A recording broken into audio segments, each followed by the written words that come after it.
I just looked at the name of the next chapter. Why? Chapter 17 of Talking to Dragons is also for Seas. Why? In which they get out of the caves and into even more trouble. Shiar and I looked at the dwarves. He's been holding it since before you got here, Shiar said finally. Why shouldn't he have mentioned it? Or why should he have mentioned it? It would have saved a lot of bother, one of the female dwarves said in an aggrieved tone. Time, too, said another. Inconsiderate, I call it. Well, not inconsiderate exactly, said one of the male dwarves, eyeing the dragon. A little thoughtless, though. Thoughtless? The dragon looked puzzled. Why? What difference does it make if Daesar has a sword? A sword is one thing. That sword is something else again. Someone should have told us. Someone should definitely have told us. After all, we aren't elves. Of course you're not elves, the dragon said. Anyone could see that. What does it have to do with Daesar's sword? It's not his sword, one of the dwarves objected. It's the king's. And elves can recognize it just by looking at it, a female dwarf said in a resentful tone. So can some other people, said another darkly, but not dwarves. Unless we get a good look at it, of course, which we couldn't because of the light, not to mention the fact that you were standing there talking and distracting our attention, which is why you should have mentioned it, a dwarf in the back finished triumphantly. I didn't mention it because there seemed to be a lot of people who want it, I said. One of them is a wizard. About 6 of the dwarves started talking so fast, it was hard to tell whether they were all speaking at the same time or whether they went one after another. Of course there are a lot of people who want it, particularly wizards. It is the king's sword, isn't it? Maybe it isn't, he hasn't said. It has to be the king's sword, silly. There aren't any other swords that the earth obeys. What about Delvin's blade? That's not a sword, it's an axe. And the earth doesn't obey it, it just shakes a lot. So this has to be the king's sword. Wait a minute, I said. What do you know about my sword? It's the king's sword, said one of the dwarves. And indignantly, another dwarf shushed him, and a dwarf near the front of the crowd stepped forward and bowed. We follow the sword, she said, as if it explained everything. It sort of does.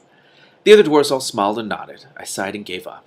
Either none of them really knew anything else, or they knew and they weren't going to tell me, and I didn't think it mattered which it was. If you aren't going to tell me about my sword, could one of you do something about Shiar's arm? I asked, after all. And after that, we'll be going. Going where? The dragon said. Some of the dwarves jumped. Evidently, they'd forgotten the dragon was behind them. I was surprised. If a dragon were standing behind me, I certainly wouldn't forget it was there. We have to find another way out of the caves of chance, I told the dragon. I don't really think we can dig through this one.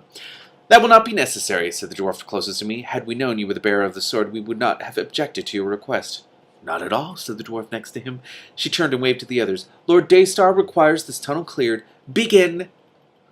I stood and stared while the dwarfs all grabbed their picks and shovels and things and started toward the rocks that were blocking the tunnel. In a few minutes they were all digging furiously, except for one who came over to Shiara and bowed.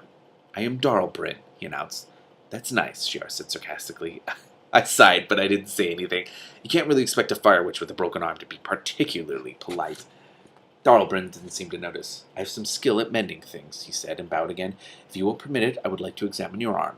He looked at Shiara, shade anxiously, and added, to see if I can mend it. Shiara rolled her eyes, but she walked over to the edge of the tunnel and sat down so the dwarf could see better. Night Witch followed, alternately purring reassuringly and meowing anxiously. I watched for a minute or two and then turned away. Couldn't do anything to help, and I wanted to think. I didn't get the chance.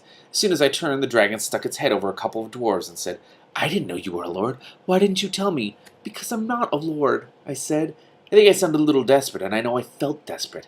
I didn't have the slightest idea what was going on, except that it had something to do with my sword. Everything seemed to have to do something with my sword.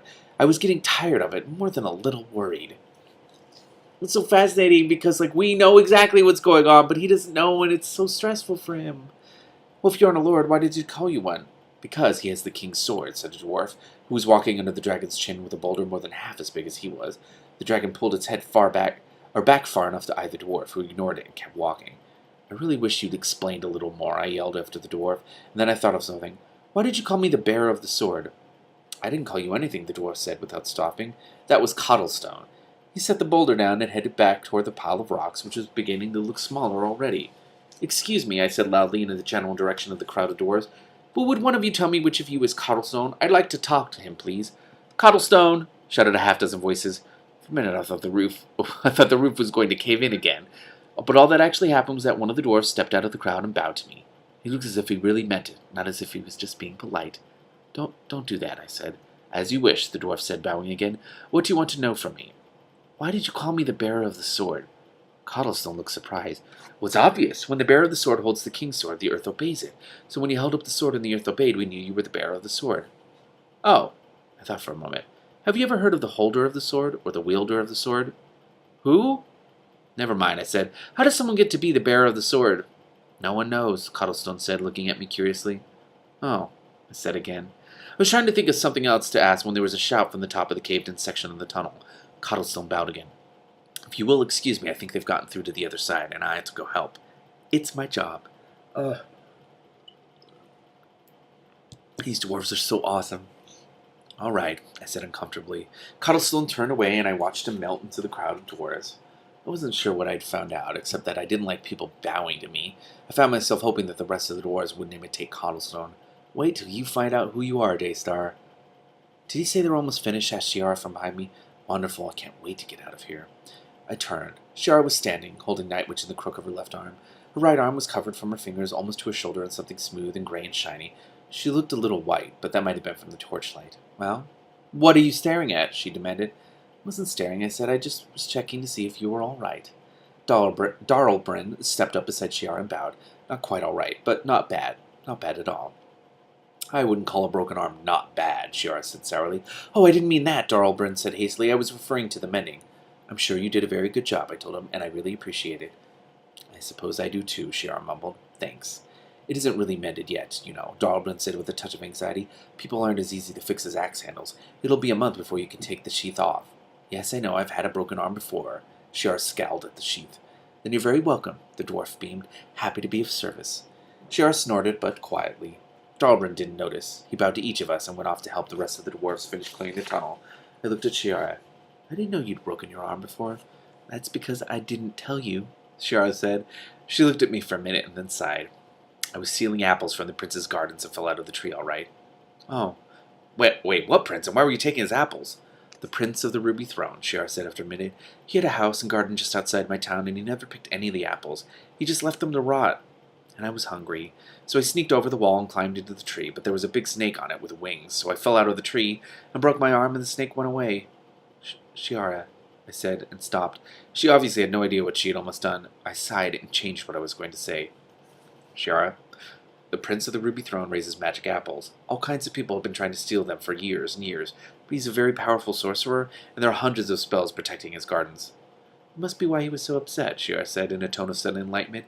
Pretty sure he was the one who told the Society of Wizards about me. I thought it was a lot of fuss to make about a few apples. I looked at her for a minute. I don't want to be nosy or anything, but I'd really appreciate knowing if there's anyone else who's mad at you. I don't think so, Shiara said, frowning. Good. I don't think I want any more people chasing us, particularly people with powerful magic. It wouldn't be so bad if you could use your fire magic. She can, said the dragon, and Shiara and I both jumped in turn. She burned the dragon's bane, and she can make her hair burn. When did you see Shiara's hair burning? I asked. The only time I'd ever seen her hair on fire was when she got mad at me right after we'd met. The dragon hadn't been there. Just a few minutes ago, the dragon said. You were fighting that dessert thing. The dessert thing? So you might not have noticed. I looked at Shiara and she blushed. I was trying to do something to the Quetzal. I thought it would work because it worked on the dragon's bane. It worked on the dragon's bane, I said, repeated slowly. And that first wizard, the one who made a water monster out of the stream, you did something to that monster too. That's at least twice that you've made your fire magic work properly. Can you think of any others? Maybe we can figure out why it happens. She used it at the invisible castle, the dragon offered. That the one where the other fire witch lived. I did not, Shiara said. I didn't have time. We ran into the castle and she came out and bang, I was a statue. The dragon sat back, looking smug. You said you wanted to know what the castle was, and then you did. That's fire magic, isn't it? I suppose so, Shiara... I suppose it is, Shiara said slowly. Then that's 3, I said. Can you think of any more before you came to the enchanted forest, for instance? Shiara frowned and was silent. No, she said finally in a very positive tone. Those are the only times I've ever gotten my magic to do what I wanted it to. Ever. So it's only been happening since you came to the enchanted forest, I said. And met you, and got bitten by that stupid sword, Shiara added, and stopped. We looked around at each other for a minute. Not again, I said. I thought for a minute. It can't be the sword alone, or you would have been able to do something to the Quetzal. There has to be something else, too. Like what? I don't know. Did you do anything different when it worked? No. Well, then did you do anything differently right before it worked? I said. There has to be some... I stopped remembering. Remembering. Oh, I said. What is it? I think I know what makes your magic work. I didn't think Shiara was going to like it much, but I just couldn't keep quiet about it. I think you have to be polite to people. That's stupid. What makes sense, I said. You apologized to me after we got out of the hedge, and then when the first wizard came along, your magic worked against the snake thing. You were nice to the princess because you felt sorry for her, and right after that you knew about the invisible castle, and you said thanks to Suze and apologized to Telemaine, and then you made the Dragonsbane burn. But that other fire witch wasn't polite, Shiara objected. I didn't say all fire witches have to be polite to people before their magic will work, I said. I only said your magic works that way. And I'm not positive. I mean, it could be something else. Well, I'm not going to go around being nice to people just so I can do magic. I don't think it would work anyway, I said unhappily. I don't think you can just say things. I mean, you have to really mean them. You meant it when you apologized to me, and you were nice to the princess when you were talking to Telemaine. Ugh, great, Shira said disgustedly. I bet this is all that stupid sword's fault. She glared at me for an instant, then turned her back. I sighed. Excuse me, Lord Daystar, said a voice by my elbow. I looked down, and the dwarf bowed. Don't do that, I said. Certainly, my lord, she said, and started to bow again, and then stopped and looked confused. The tunnel is clear. You may continue your journey whenever you wish. I looked around. The pile of rocks that had been blocking the tunnel was nearly gone. A few boulders were left along the sides, but there was plenty of room to walk through, even for the dragon. Thank you very much, I said, but I really ought to tell you. I'm not a lord. The dwarf smiled tolerantly. Of course not, my lord. Is there anything else we can do for you? I'd appreciate it if we could borrow one of your torches, I said. Our lamp got lost in the cave-in. We would be pleased to offer you a torch, the dwarf said. You can leave it by the exit, and someone will get it later. The exit isn't far. We gathered up what we could find in Morwen's bundles, and the dwarves did some more bowing. One of them handed Shiara a torch. She grumbled a little, because she had to put Nightwitch down in order to take it, but she was the only one of us who could carry it. I had the sword in one hand and the key in the other, and the dragon couldn't hold a torch. Fortunately, Nightwitch didn't seem to mind walking. We thanked the dwarves, and they said goodbye, and they all bowed again, and finally we started off. The tunnel started slanting upward almost as soon as we were past the cave-in, and shortly after that we stopped seeing side passages. Eventually we came to a wide flight of stairs that curled around and around until all of us were dizzy. Just when I didn't think I could climb any more, the stairs ended against a hard, rocky surface, like a trapdoor made of stone. I shoved against it, but it didn't budge. It's too heavy. Really? Said the dragon. It doesn't look so bad. I looked down at the dragon, who was the last one on stairs, because neither Sharon nor I had wanted to be behind it if it slipped. Probably isn't too heavy for you. Why don't you try? The dragon agreed, and Sharon and I squashed ourselves against the side of the stairs so it could climb past us. There were a couple of minutes' worth of grunts, and the dragon's tail whipped back and forth, which made Shiara and me retreat farther down the stairs. Finally, there was a loud noise like extremely rusty hinges, and the dragon started moving upward. A moment later, it stopped. Uh-oh, it said. What's the matter? Shiara called. The dragon didn't answer, but it moved out of the way so we could climb up. Shiara and I got to the head of the stairs at almost the same time and looked around. We were standing at the top of a small rise. The sun was starting to set, but there's still enough light to see the castle clearly. Oh, they made it! Why did the dragon say uh-oh? It was quite close, not more than a few minutes' walk from where I was, and it fascinated me. First, I thought it was made of something shimmery, like mother of pearl. Then I realized it wasn't the castle that was shimmering, it was something around the castle, like a giant soap bubble. I was still trying to figure out what it was when Shiara poked me and I looked down. Ah!